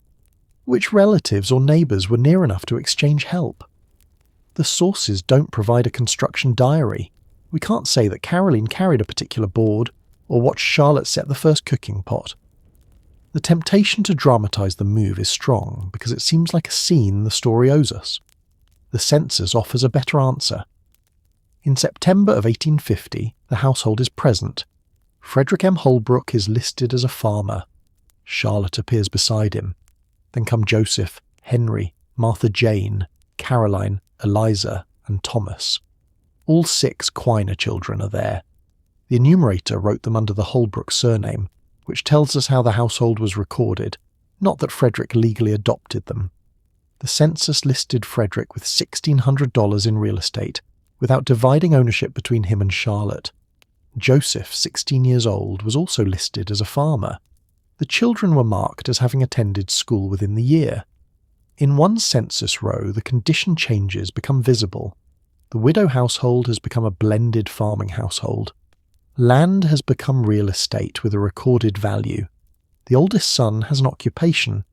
The children have a school connection. It would be easy to call this stability and move on. Stability isn't the absence of difficulty. It's a structure that can absorb difficulty better than the one before it. The family now had 2 adults, working land, older children's labour, and access to schooling. That was different from the first winter after the ocean. It wasn't the end of work. Wisconsin's first farming decades demanded adaptation. Wheat promised cash but exposed families to price, weather, soil exhaustion and disease. Livestock diversified food and income but required fences and winter feed. Riverland could be productive and troublesome. A household needed more than one plan. Charlotte brought household and sewing skills. Frederick brought farm experience and additional property. The children brought labour that increased with age. Together they formed a unit more capable than the widow household alone. The phrase "one mother" remains true for the crisis, but by 1850 it's incomplete. Charlotte had remarried. A responsible account must not freeze her forever in the most marketable moment of her life. Frederick Holbrook entered the family in June of 1849.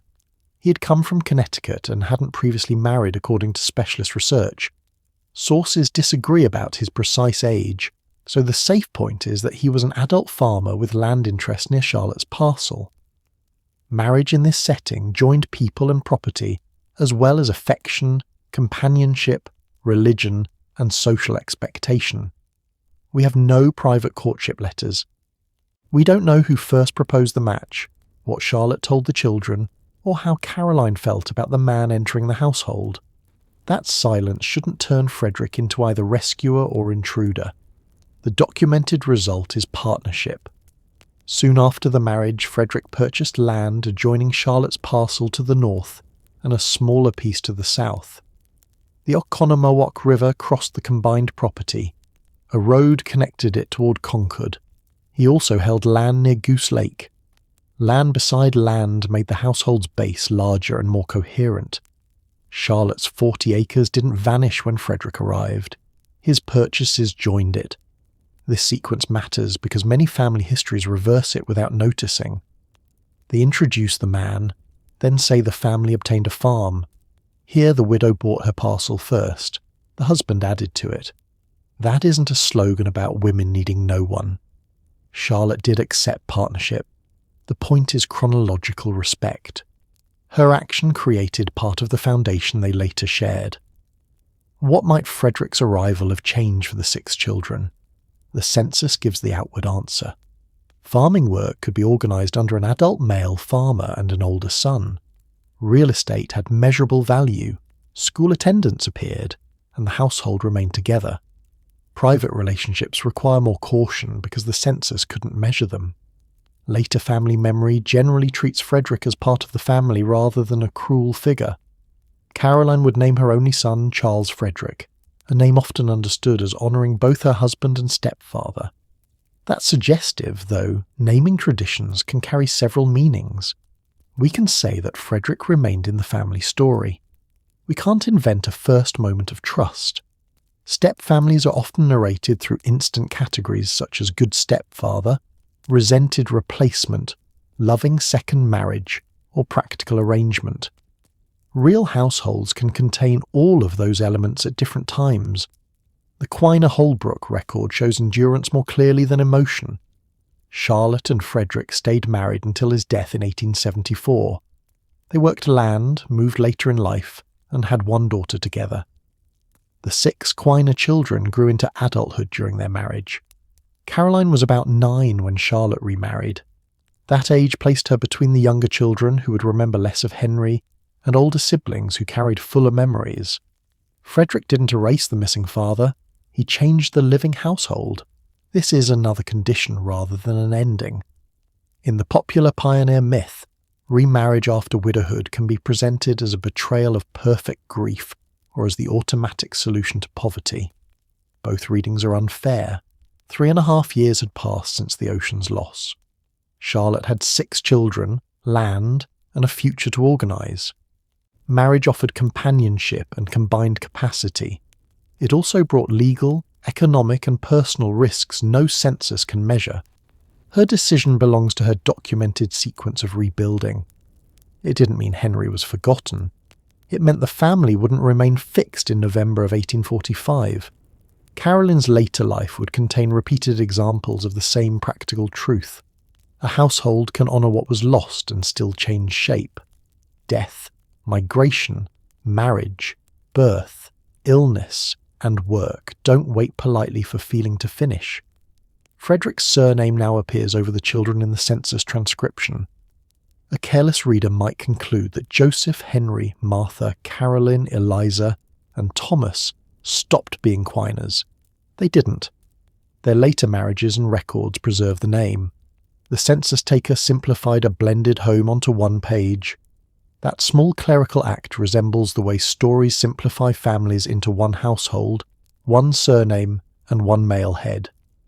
The actual structure was layered through Charlotte's land, Frederick's land, Quiner children, a Holbrook marriage, memories of Henry, and work shared across ages. The family was both old and new. Land beside land became the physical expression of that arrangement. Charlotte's 40 acres sat within a larger set of parcels after Frederick's purchases. The river crossing the property supplied water and shaped movement. The road toward Concord reduced isolation. Nearby farms and the village formed a reachable social world. The property could support diversified work. Fields, garden, animals, woodlot, and household production combined. We shouldn't assign exact crops or herd numbers without schedules, but the census occupation and land value establish a real farm. $1,600 in real estate sounds like prosperity beside a $50 purchase. Values recorded in the census could be rough estimates. The figure also appears next to Frederick, even though Charlotte had acquired land before marriage. It doesn't tell us whose effort created which part of the value. It does show transformation. The family had moved from a cash-poor widow household into a property-holding farm with a substantial recorded valuation. Joseph's occupation as farmer at 16 shows how that transformation was worked. He wasn't merely a child receiving support, he was part of agricultural production. Henry, 14, may also have worked heavily, though the census didn't give him an occupation. Martha Jane, 12, and Caroline, 10, almost certainly contributed through household or farm tasks, but the record leaves their work unnamed. This is a familiar pattern in census history. Male agricultural labour receives an occupation. Women's and girls' labour disappears into the household column. The disappearance is administrative, not actual. Caroline attended school and worked at home. Those activities weren't opposites. A child could carry out chores before and after lessons, miss school for seasonal labour, and study from a small set of shared books. The attendance mark tells us only that school formed part of the year. That mark is still one of the most hopeful objects in the census. Every Quiner child is associated with schooling, from Joseph down to Thomas. The youngest mark may reflect the enumerator's broad recording or some early attendance. We shouldn't turn it into a precise timetable. Education became part of the family's rebuilding because it prepared children for more than the current farm.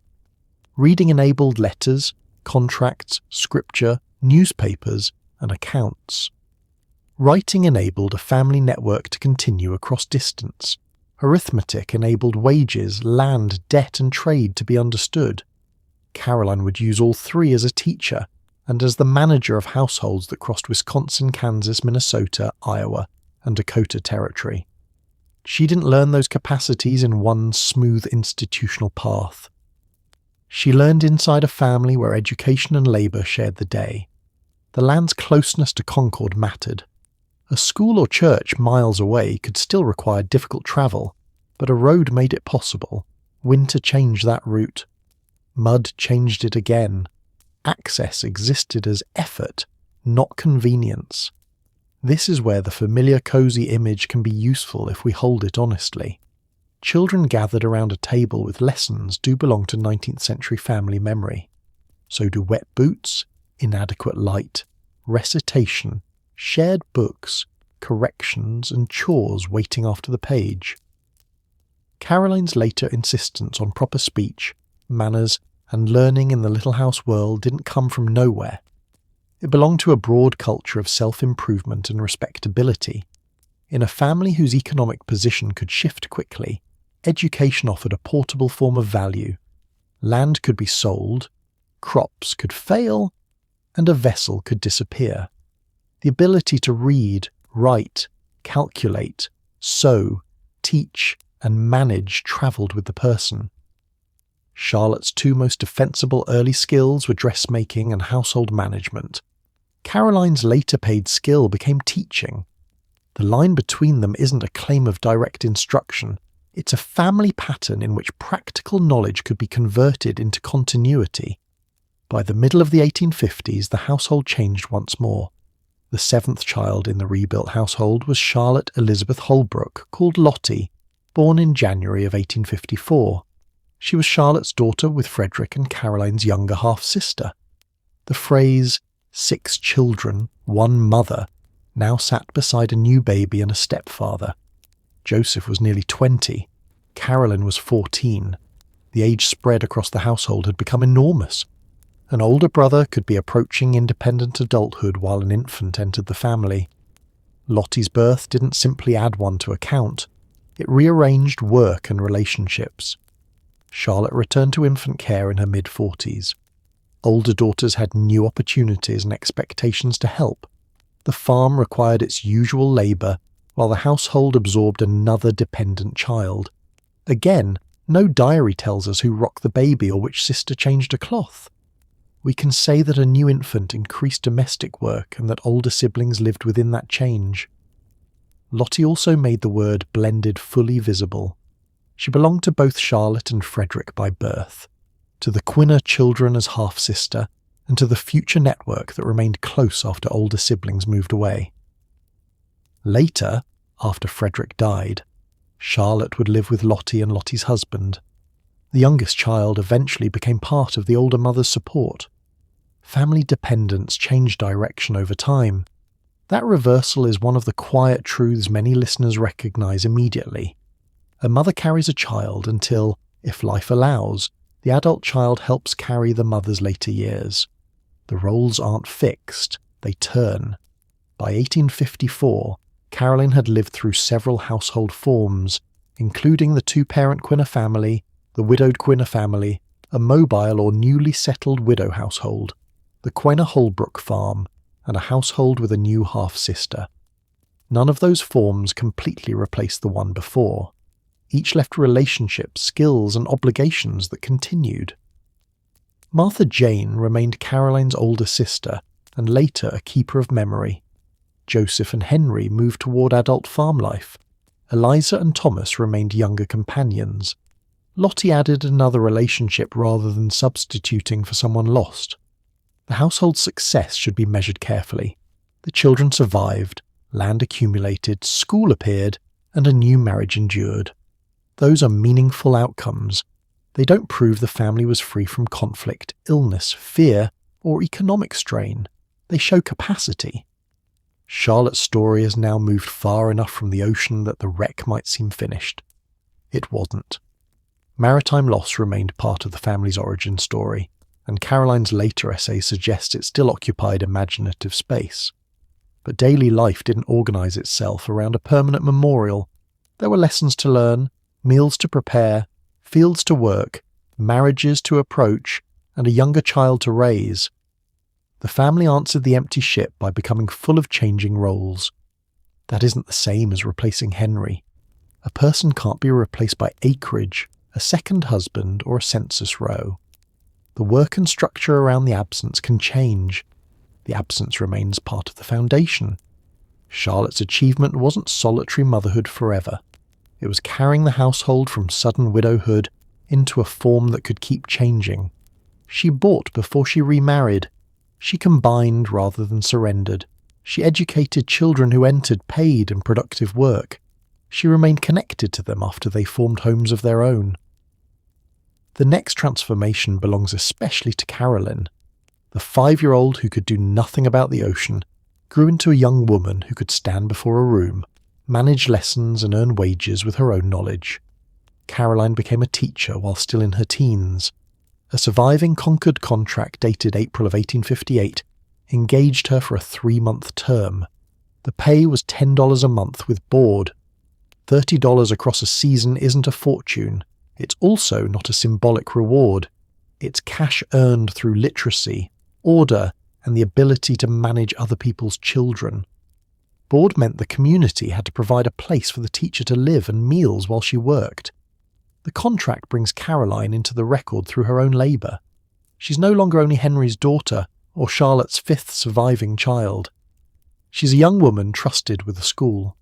Teaching in a rural district didn't resemble a modern classroom divided neatly by age. One teacher might face beginners and older pupils in the same room, each moving through different lessons. Attendance changed with weather and farm work. Books varied. Heating, cleaning, ink, slates, discipline, and recitation all belonged to the school day. The teacher had to know enough across subjects to remain ahead of the students. She had to maintain authority among children who might be nearly her own age. She had to satisfy parents and district officials who were paying from limited resources and expected visible results. $10 a month says something about the value and the limits placed on women's work. Teaching gave an educated young woman respectable paid employment. The wage remained modest, and a short term didn't create independence for life. It did create money connected to her own capability. Caroline's mother had already shown one kind of economic action through land. Caroline now showed another through work she could carry from place to place. This is the portable value we noticed earlier. A farm is tied to ground. Teaching moves with the teacher. If a family relocates, literacy doesn't remain behind in the deed office. Caroline would later teach in other settings before and during the early years of marriage, as many frontier women did when schools needed qualified people and family economies needed cash. Her exact sequence belongs to the larger adult biography, but the Concord contract is enough to show the direction. The school also places her near the social world in which she met Charles Ingalls. The Quiner and Ingalls families weren't two isolated cabins joined by a single romance. They became neighbours and relatives through repeated connections. By the 1850s, the Lansford Ingalls family had land near the Quiner Holbrook property. Their parcel lay across the local landscape shaped by the Oconomowoc River and roads toward Concord. Young people met through church, school events, work, visits, and neighbourhood life. The record doesn't preserve Caroline and Charles's first conversation. The television imagination can supply one in seconds. History should let the silence remain. What survives is more interesting than a fabricated courtship. 3 marriages connected the siblings, as Henry Quiner married Polly Ingalls, Caroline Quiner married Charles Ingalls, and Eliza Quiner married Peter Ingalls. The pattern joined brother to sister to brother, then another sister to another brother across the two families. This wasn't unusual in small farming communities where social circles overlapped, though 3 sibling marriages create an especially dense network. It meant a Quiner sibling could also become an Ingalls-in-law several times over. Children born into one couple had aunts and uncles related through both sides. Family trees usually display this as lines. Lived geography made the lines useful. A relative nearby could offer information about land, a temporary place to stay, help during illness, labour at harvest, childcare, introductions, or a reason to move toward a particular county. Jennifer Van Heften's work with census deeds and family letters reveals how often the extended Ingalls and Quiner families moved near one another. The famous books simplify that network because a children's story can't carry every aunt, uncle, cousin, deed, and neighbouring farm without losing its centre. The simplification created a powerful image of the single pioneer family alone on the landscape. The historical family was more connected. That doesn't make their moves easy. It changes the meaning of independence. People could take enormous personal risks while following a relative's information or settling near someone they trusted. The wagon might belong to one household, but the decision was rarely made in a social vacuum. Charlotte's rebuilding fits this wider pattern. She carried primary responsibility after Henry's death, but she didn't live outside relationship. She accepted help remembered by Martha. She moved into a community. She married Frederick. Her children married into neighbouring kin. The family maintained letters after distance grew.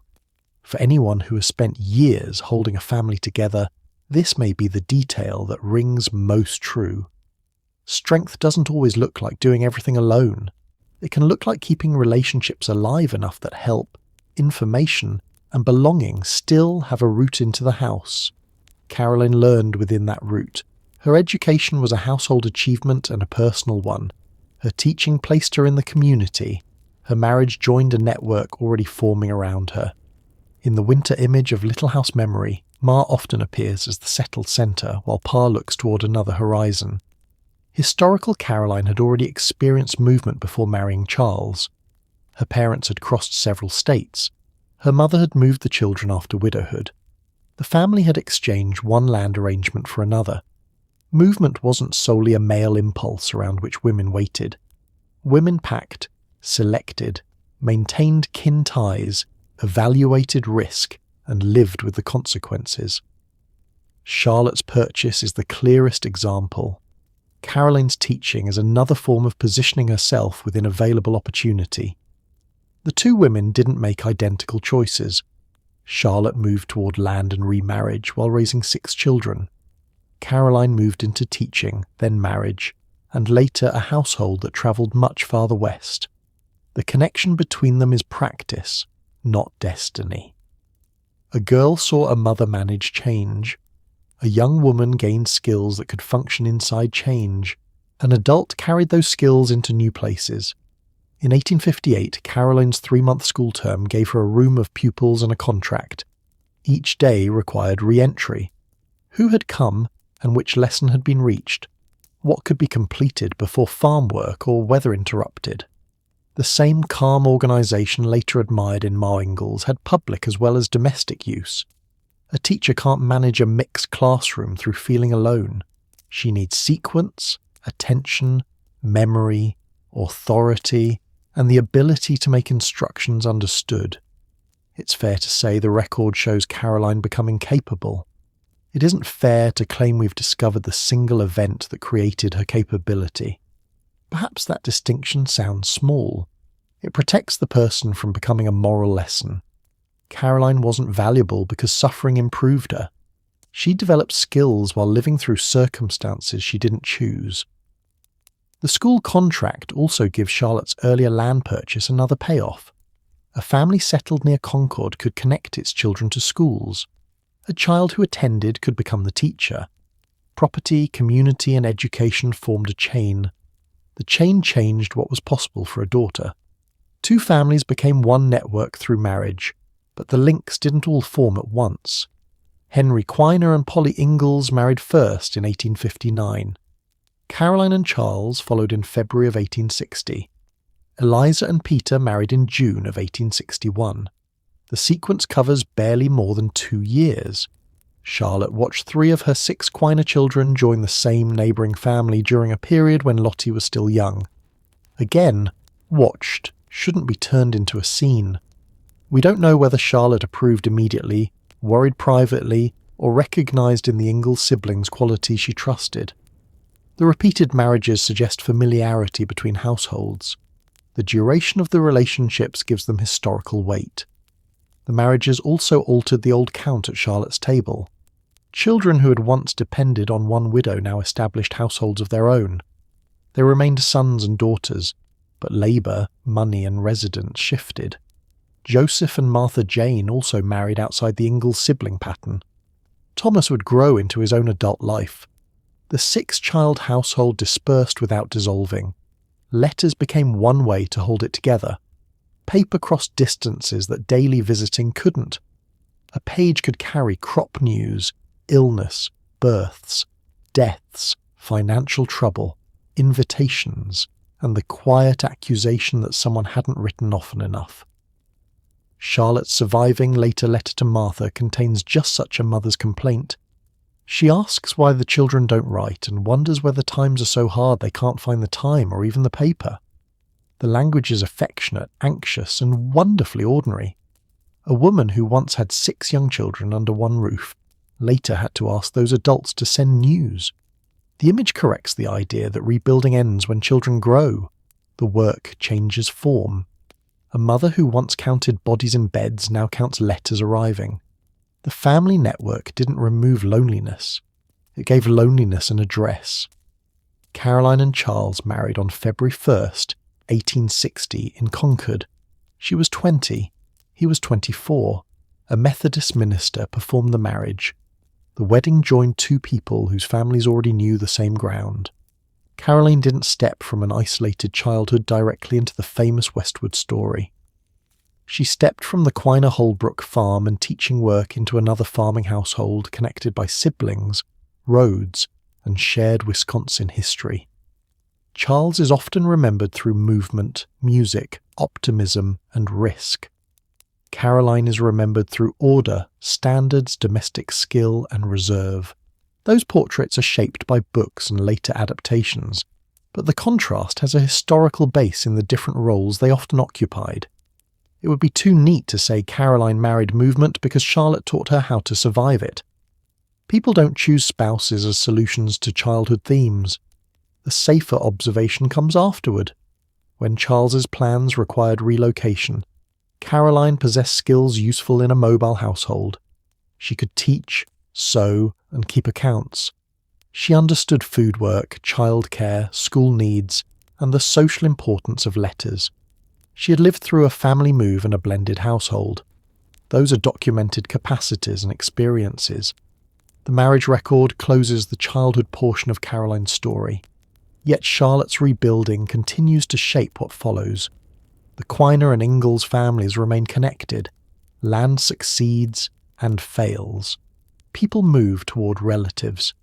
Caroline writes to Martha with the practical detail of a young wife already fluent in farm conditions.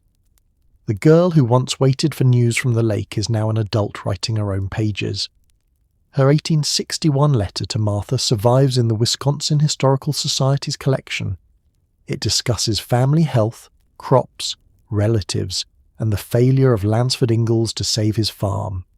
The sentences carry ordinary concern rather than polished legend. This is valuable because it shows the woman between childhood and fame. No Little House character yet. No television image. No reputation as the model pioneer mother. Just Caroline writing to her sister about the practical world around them. She knows which relatives have gone where. She understands that a farm has been lost despite effort. She reports illness and household news. The voice belongs to a family network doing what networks do, distributing information.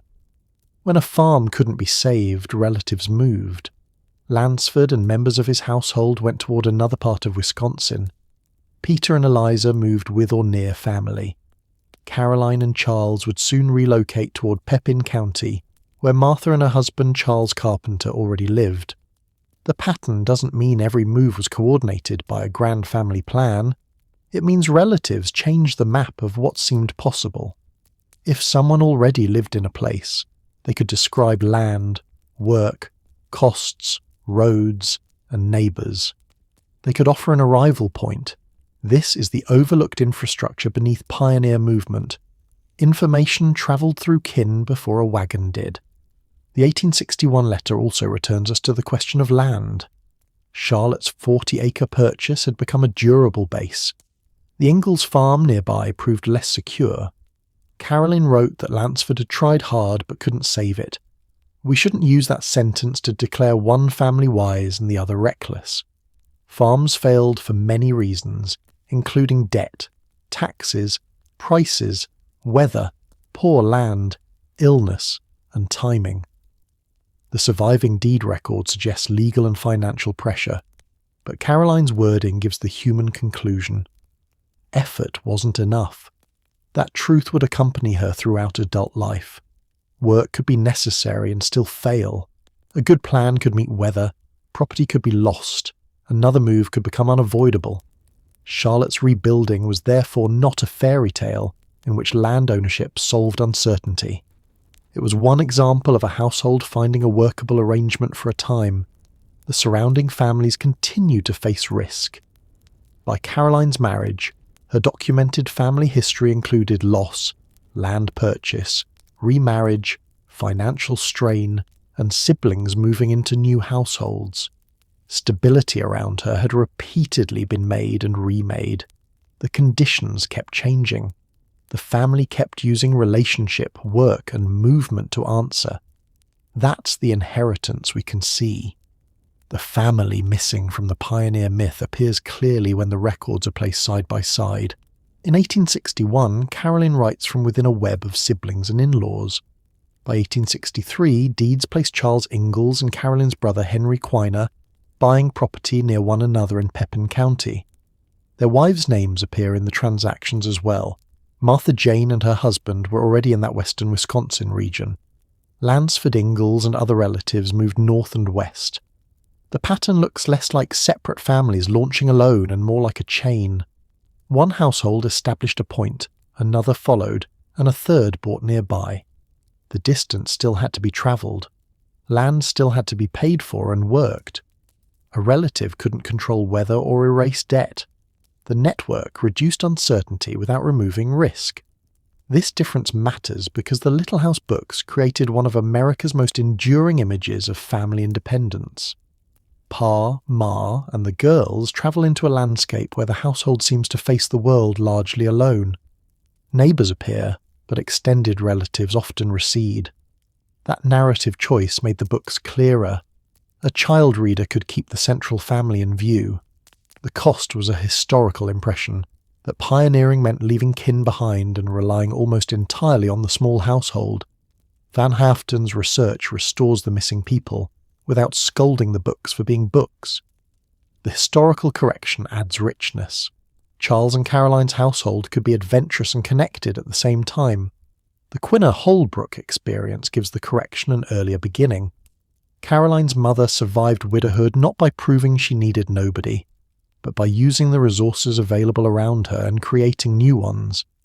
Those resources included help remembered by Martha, land purchased by Charlotte, marriage with Frederick, children's labour, school, neighbouring families, letters, and later migrations toward relatives. The best word isn't dependence or independence, it's interdependence. That word can sound academic until we place it back in a household. Interdependence is knowing who can take a child while another person travels. It's hearing that land is available in a county where a sister already lives. It's an older boy's work counted beside a stepfather's. It's a mother asking an adult daughter to spend half a sheet of paper on news. The pioneer myth tends to honour visible departure. When a wagon leaves, a cabin rises, and a field opens. Interdependence is harder to photograph. It lives in letters, neighbouring deeds, repeated surnames, and the distance between farms on a census taker's route. The women often kept much of that system working. They remembered births, wrote news, maintained visits, arranged care, carried recipes and religious practices, and knew which relative had room or trouble. Men did this too, but women's correspondence and household roles frequently made them the network's daily clerks. Charlotte's surviving later voice is a mother's voice across distance. Caroline's 1861 voice is a sister's and young wife's voice doing the same work. The content changes, but the page keeps relationship active. Calling Charlotte heroic once and moving on would flatten a long life. Heroism is a bright word, but Charlotte's power appears in repetition. She kept choosing structures in which the family could continue. She didn't keep every child physically close forever. That wouldn't be success. Children married and moved. The achievement was that separation didn't become disappearance. The ocean had created an absence without communication. No final letter from Henry survives. No body was identified as his. The vessel itself vanished after being found. The family afterward became intensely legible through the opposite behaviour. They wrote, followed, settled nearby, married across households, and kept asking for news. We shouldn't turn this into a psychological theory that every letter answered the shipwreck. The contrast is an interpretation, not a diagnosis. It's still a meaningful one. In a family shaped by a man who left for work and never came back, keeping track of people had practical weight. When Charles and Caroline moved toward Pepin, they entered country where Martha and other relatives provided orientation. When later movement took the Ingalls household farther west, Peter and Eliza were part of the route for a time. The famous family travelled more often with knowledge of kin than the simplified image suggests. Laura Ingalls Wilder would eventually make the small household the emotional centre of her books. That centre was true to a child's experience. Children often experience the family at home as the whole world, even when adult decisions depend on relatives beyond the page. Historical work can hold both views. Laura remembered the immediate family. Deeds and letters restore the extended one. Caroline stood between them. She had been the child in Charlotte's household and became the mother in Laura's. She knew what it meant to depend on older siblings, then to write them from a household of her own. She knew a step family, neighbouring in-laws, and children growing toward distance. Most people know her as Ma Ingalls. The story keeps returning her full name, Caroline Quiner. She had a childhood that existed before Ma, before Laura, and before the books. That return matters especially in women's history. Mothers are often preserved through the names and achievements of their children. Laura's mother opens the door, then risks becoming the entire room. Charlotte faces the same reduction as Caroline's mother. We entered this history through Caroline. The evidence brought Charlotte forward. Now the story returns to Caroline, carrying both names and both roles. She was Henry and Charlotte's daughter, Frederick's stepdaughter, sister to Joseph, Henry, Martha Jane, Eliza and Thomas, half-sister to Lottie, wife to Charles, and later mother to Laura and her siblings. She was also a teacher, letter writer, farm woman and migrant. Each relationship placed her inside obligation. None fully defined her. The family map also guards against an easy sentimental ending. Charlotte's land didn't create a permanent ancestral home where every generation remained. The farm was later sold, the family moved again, and the children scattered.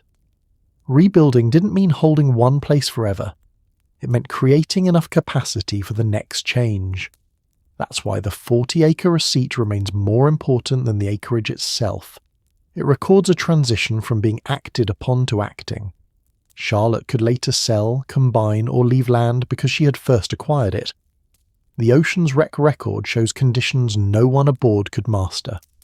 The land record shows conditions Charlotte could influence. Between them lies the honest range of human agency. Some forces overwhelm, while some choices remain. Caroline grew inside that range. The ocean returned on paper years after it vanished from the lake. Caroline chose a shipwreck as the subject of a school essay. The piece is usually identified simply by its title, The Ocean. The surviving passage imagines a ship caught in storm, the urgent work of the crew, the vessel and men lost, and the suffering left among survivors. The language belongs to a school exercise, shaped by the conventions of its period. It isn't a private diary entry saying, "This is about my father." The association is suggestive, but it cannot settle what the wreck meant privately to Caroline. The essay could have concerned weather, a moral lesson, a landscape, a household object, or a historical event. Instead, it concerns a ship lost with its crew and turns at the end toward survivors. The word survivors forms a textual bridge. A maritime account usually follows the vessel and men. Caroline's family lived on the shoreward side, where surviving wasn't one act, but a sequence of years. The essay doesn't tell us whether Charlotte discussed Henry often. It doesn't tell us what Caroline remembered directly from age 5, and what she learned later from siblings or family stories. It doesn't prove nightmares, fear of water, or a lifelong sense of abandonment. It preserves a student's imaginative attention to the subject. Memory at 5 is uneven. A child may retain a room, an object, a voice, or the feeling of adults behaving differently while losing chronology. Family retelling can later join those fragments to facts. Older siblings can supply details. Newspaper clippings and letters can stabilise a story the youngest children barely witnessed. Caroline's essay may therefore contain several layers. Her own childhood memory, information repeated by Martha or Joseph, the general moral language of school composition, cultural knowledge of shipwreckers' tragedy. We can't separate them. What we can observe is the direction of the text. The essay turns toward people left alive. That isn't unusual in women's writing or in 19th century moral instruction. Survivors represented duty, grief, dependence, and the social consequences of death. For Caroline, the category was also family history. The paper becomes one of the rare places where the ship and the household meet in a source associated with Caroline. Henry's name appears in the maritime record. Charlotte's name appears on the land receipt. A source associated with Caroline turns toward the survivors. 3 documents hold loss, response, and reflection. The sequence is almost too elegant, which means we should keep testing it against reality. The documents were created for different purposes and at different times. No one designed them as chapters. Their connection is ours. Still, good history often depends on recognizing when separate records illuminate one another without forcing them to say more than they do. The ocean essay cannot tell us what the wreck meant privately to Caroline. The teaching contract shows her converting learning into paid work. The 1861 letter shows her using writing to maintain family connection and report practical life.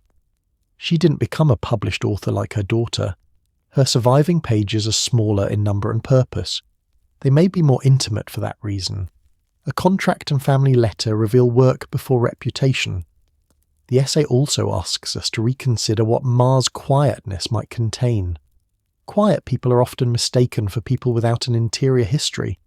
Caroline's restraint in family memory doesn't mean nothing had happened to her. It means the record doesn't give us permission to describe every effect. There's dignity in allowing that privacy. A familiar kind of history promises the secret wound that explains a famous woman.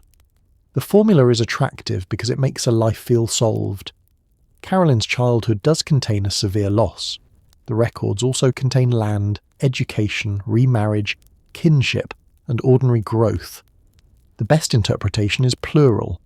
The wreck was formative in the plain sense that it changed her family formation. It wasn't the only force forming her. Charlotte's choices after the wreck may have been as influential as the wreck itself. Caroline saw, or at least lived within, a household that responded to loss by changing its material structure. That response offered a model more useful than tragedy alone. When Caroline later faced movement and uncertainty, she did so with the example of a mother who had already moved children, secured land, accepted partnership, and maintained a network. The essay preserved the storm. Her life preserved the rebuilding. There's another reason the school paper matters. It brings a student's voice near a history mostly told by adults. Not a direct 5-year-old voice, certainly, and not a source whose attribution permits complete confidence. Its value lies in the preserved text, not in pretending certainty. Even within the conventions of composition, she placed attention where we've placed it tonight. On work aboard the ship, then suffering ashore. The story begins with what was found empty. The school essay and Charlotte's record tell us what remained full: a mind, a household, and a future demanding arrangement. We don't need to claim that Caroline consciously built her adult identity as an answer to Henry. Human meaning can exist without a person naming it. The school paper held the ocean in words. Caroline kept moving on land. What Caroline carried forward can be described first in verbs rather than traits. She learned, taught, married, moved, and wrote letters. She kept children connected to lessons while work and geography changed around them. She made homes in places where a home wasn't waiting.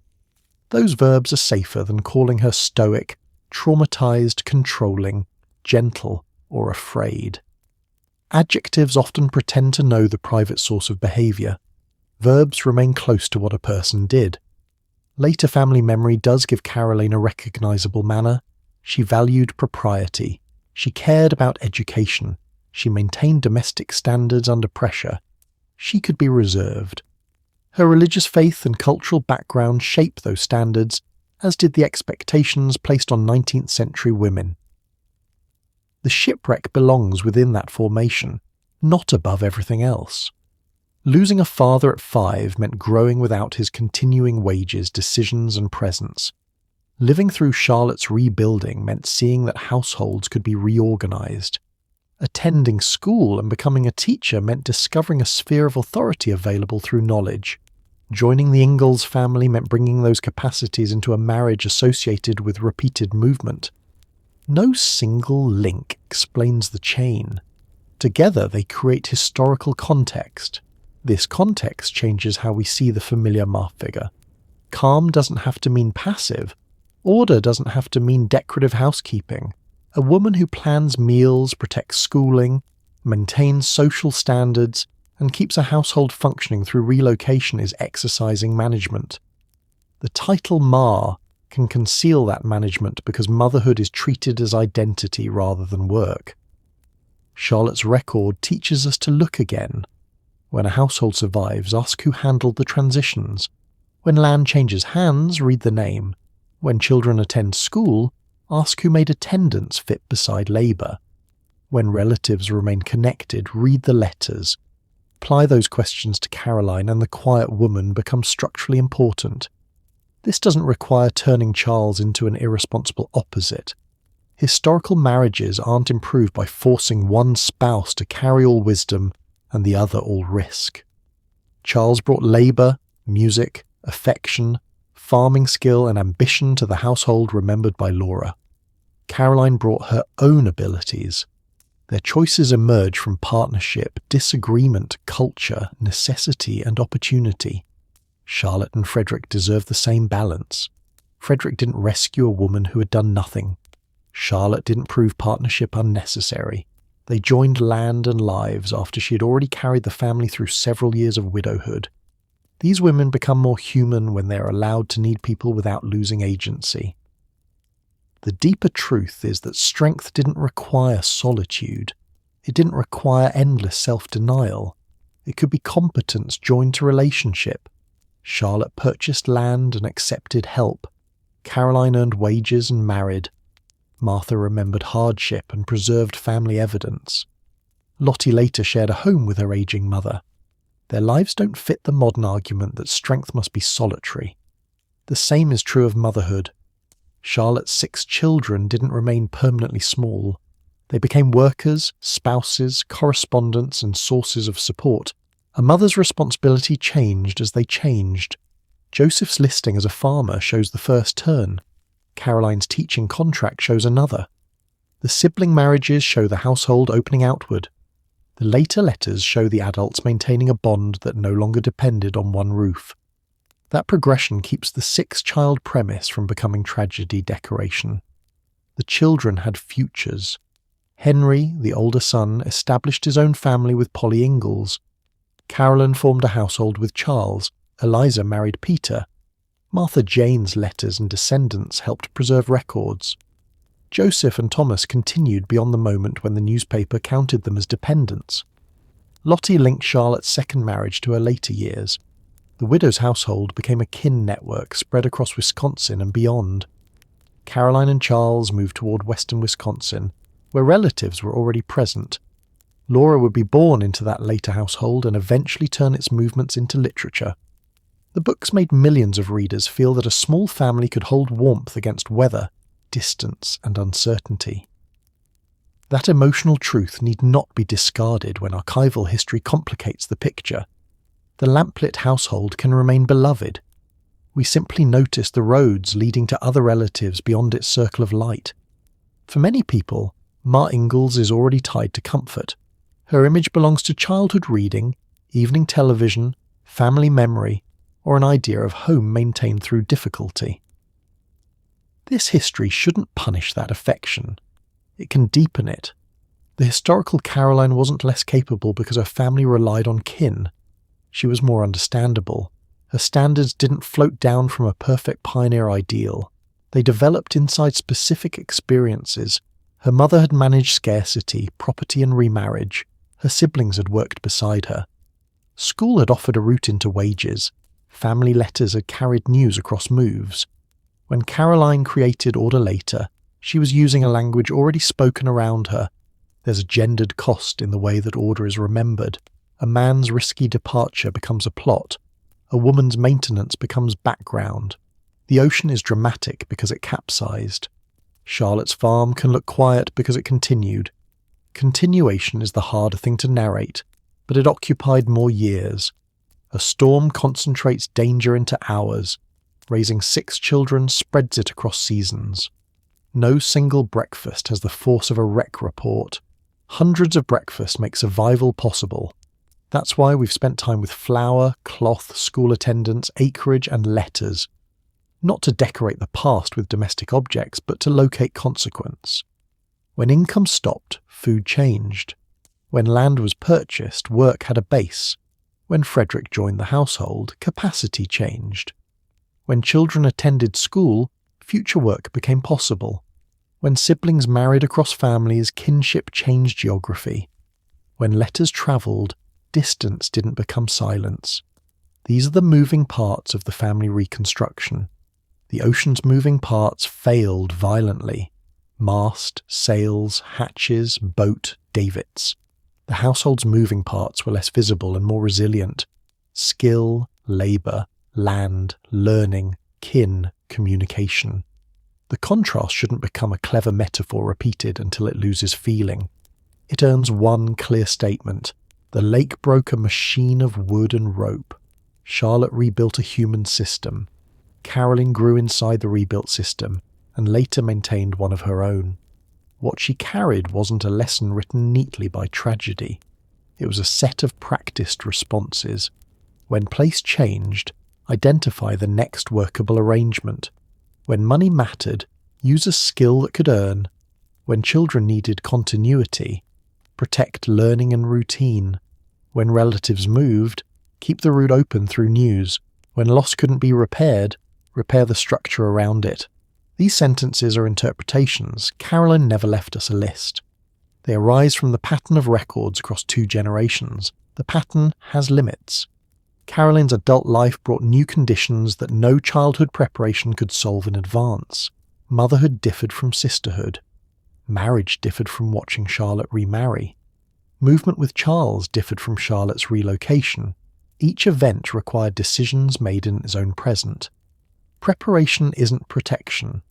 Competence doesn't guarantee safety. Charlotte's $50 purchase didn't prevent every later trouble. Caroline's teaching didn't secure a life without loss. The family story remains human because skill improved the odds without controlling the world. The pattern also gives older age a place in the family story. Pioneer histories often stop following a woman once her children marry, or the famous next generation begins. Charlotte's usefulness didn't expire when Caroline left home. Property decisions, correspondence, remarriage, widowhood, and shared residence continued to shape her later decades. An older mother could no longer perform every task she had managed with young children, but she carried knowledge of kin, births, deaths, land, and family obligations.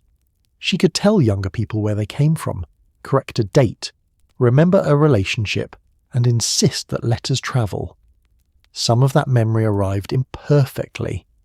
The mistaken year attached to the ocean may have passed through exactly this human process. Imperfection doesn't make the memory worthless. It tells us to place family testimony beside the ship file, the court notice, the receipt, and the census. Charlotte's later dependence on Lottie shouldn't be framed as a reversal of strength. Interdependence always changes direction. The person who once provided food may later need a room. The daughter once carried becomes the adult whose household offers shelter. That isn't failure. It's the family system completing another turn. Caroline would experience similar changes as her own children grew and distance reshaped relationships. The ability to receive care belongs beside the ability to give it.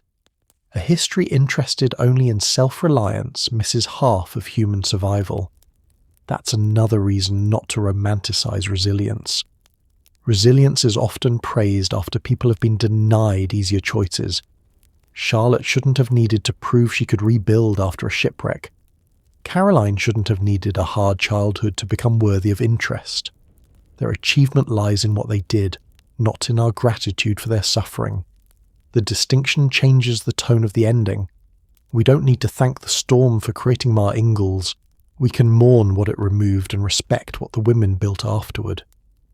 Charlotte's later years complete the arc more fully than any backward glance from Laura's fame. She and Frederick remained together for a quarter century. In 1866, they sold the Concord property and relocated near Rome in Sullivan Township, Wisconsin, to a smaller holding. The sale means the 40-acre parcel fulfilled a stage rather than becoming a permanent shrine. It helped support the years in which the Quiner children grew, attended school, worked, and married. Then Charlotte and Frederick converted that chapter into the next one. By then, the old 6-child household had dispersed. Lottie remained the daughter most closely associated with Charlotte's later home. The older Quiner children had their own families and distances. Frederick died in 1874. Charlotte became a widow again, nearly 3 decades after the ocean. The second widowhood wasn't the first repeated. She was older, her children were adults, and land and households had changed. She didn't stand with 6 minors under 12 and no established answer. She eventually lived with Lottie and Lottie's husband, Henry Moore. The direction of care had turned. Charlotte's later letter to Martha belongs around this period.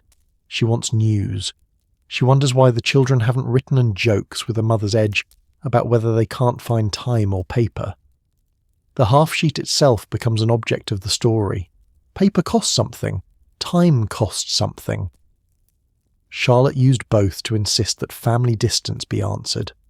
The woman who once gathered 6 young children into a workable household now gathered their voices by mail. There's gentle humour in that continuity. Technology changes, but mothers have been asking adult children why they don't write, telephone, or send a message for a very long time. Charlotte's complaint sounds modern because the relationship is modern in the oldest sense. It also rescues her from the marble pose of pioneer mother. She could worry, press, and make a point. She had a voice. Caroline and her siblings didn't preserve every letter. Enough survived for historians to see that connection continued. Family memory also survived unevenly, carrying strong details and uncertain dates together. That unevenness explains several contradictions surrounding Henry's death. Popular retelling sometimes place it in 1844, perhaps confusing the ocean's earlier stranding with the final disaster. Maritime files and contemporary reporting place the fatal event in early November of 1845. The correction matters because Caroline's age and Thomas's age depend on it. In 1845, Caroline was 5 and Thomas was nearly 1. He wasn't a posthumous child born after Henry's loss, as some later versions imply. Correcting the date doesn't disrespect family memory. It helps separate 2 real vessel incidents and gives each its proper place. The ocean was intentionally run ashore in 1844 and saved. The ocean was found wrecked and unoccupied in 1845 and the crew was lost. 1 year offered recovery, the next didn't. Charlotte lived almost 40 years beyond Henry's death.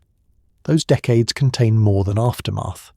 She remarried, farmed, raised Lottie, saw the older children marry, sold property, moved, became a widow again, and lived within the adult support of her family.